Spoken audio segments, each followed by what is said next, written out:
Timothy Mahr has written accents on a lot of notes in this piece. Sometimes your band director will yell, "Bring out the accents."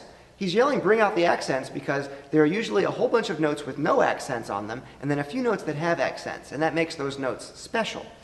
So what's kind of happening here, like in bars 29 through 32, every single note except for one has an accent on it. So in a way, the accents aren't special anymore, at least not in a conventional sense.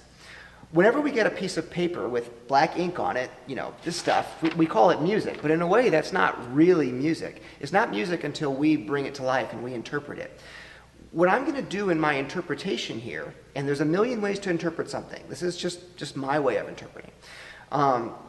When I interpret this, I'm thinking, gosh, he probably doesn't really want an accent on every single one of those notes. That would sound really, really heavy.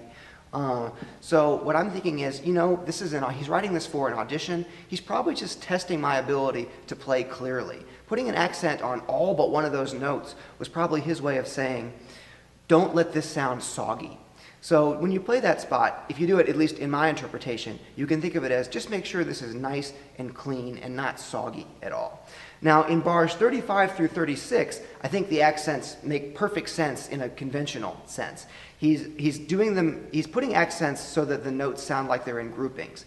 Those are 5/8 bars. Instead of having the notes sound like 1, 2, 3, 4, 5, he's going 1, 2, 3, 4, 5, 1, 2, 3, 4, 5.